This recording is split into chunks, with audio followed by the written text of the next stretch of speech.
Bienvenue dans la Feedback Machine. Dans ce format inédit créé par la machine, un investisseur décortique en live et sans interruption les projets de 100 entrepreneurs.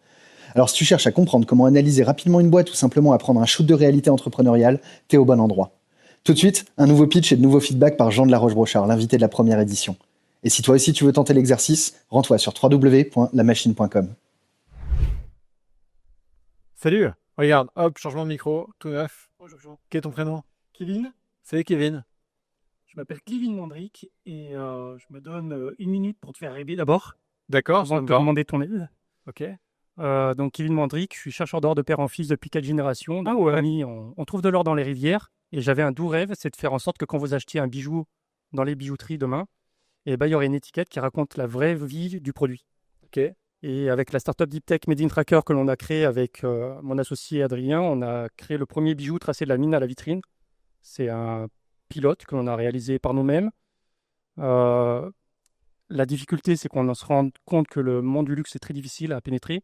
On a pivoté sur le marché du DPP, Digital Product Passport, faire en sorte que les QR codes racontent la vraie vie des produits. Et c'est orienté aujourd'hui sur l'économie circulaire. On ne trouve pas notre marché parce que le marché il est lointain, il est porté sur une réglementation qui est en cours.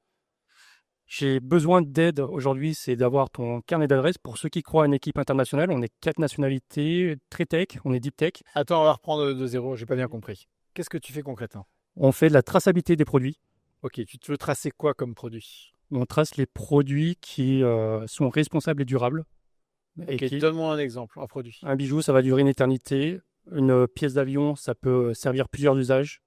Ok, quel est l'intérêt de la traçabilité? C'est de faire allonger la durée de vie des objets. Dans quel sens? Donne-moi un exemple. Comment est-ce qu'avec la traçabilité, j'allonge la durée de vie d'un objet? On permet d'avoir plus de transparence sur les secondes vies, troisième vie des produits.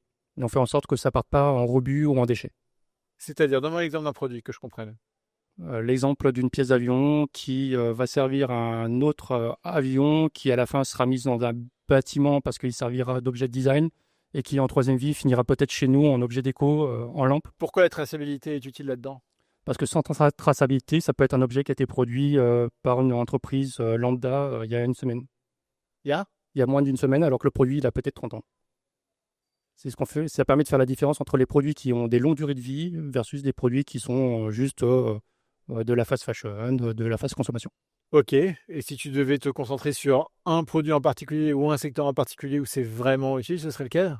C'est des secteurs industriels, c'est le bâtiment, c'est les déchets dans le bâtiment, très pollueurs. Aujourd'hui, on leur demande de recycler, de revaloriser les équipements, les poutres. Bah, mais comment je fais de la traçabilité sur une poutre comme ça? On la marque, on la trace, on la référence, on l'inventaire, on met de la géolocalisation, on enregistre ça dans des bases de données décentralisées et on partage les données de manière transparente D'accord. à tout un écosystème. Ok, et qu'est-ce qui empêche de faire ça? C'est quoi la difficulté?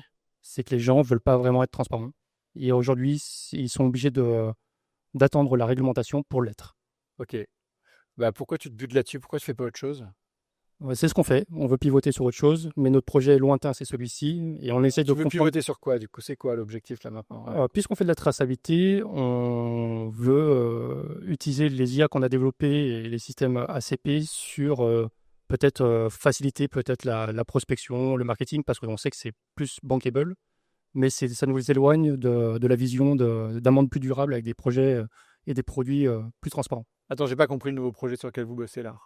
Là, on travaille sur... on a des pilotes industriels qui Ouais. sont en cours, mais on travaille sur la partie rendre l'accessibilité de la donnée et des métadonnées de marketing plus accessible pour savoir mieux traquer, on va dire, les prospects, mieux traquer les campagnes. Ah, donc ça n'a rien à voir. Ça n'a rien à voir, mais c'est la même technologie derrière. Ok, et ça marche bien? On est en cours de développement, donc on l'a pas testé encore. Ok. Tu sais, il y a... Enfin, il y a des boîtes comme Yuka qui arrivent à matcher business et mission dans le même, tu vois, dans le même ethos. Et c'est pas facile. Et puis après, il y a des gens qui décident de devenir milliardaires pour devenir philanthrope. Et puis il y a des gens qui décident de bosser dans quelque chose sur lequel ils sont hyper bons pour ensuite financer ou faire leur passion. Et peut-être que le sujet c'est ça aujourd'hui. Vous butez pas sur quelque chose que les gens veulent pas. Continuez de développer quelque chose sur lequel vous êtes bon et que les gens veulent.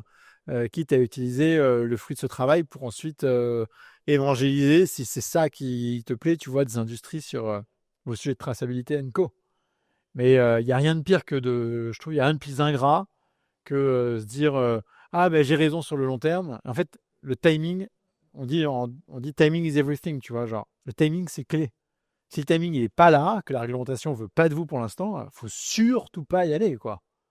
Faut rester concentré sur quelque chose qui est bankable, comme tu disais juste avant, et rester patient, faire le dos rond jusqu'à ce que la réglementation, et tu sais quoi, met en place des groupes de travail pour forcer la réglementation à mettre en place ces trucs de traçabilité. Puisque j'en veux pas de la traçabilité, fais bosser les élus, hein. C'est un projet européen, donc ça avance plus vite que prévu. Super. Mais les industries ne se mettent pas à la page tout de suite, en effet. Ok. Donc le time to market, il est long. Patience. Merci, Jean. Merci. On espère que ce format t'a plu. N'hésite pas à liker, partager et surtout à t'abonner au compte de la machine pour ne rien rater de nos prochains contenus.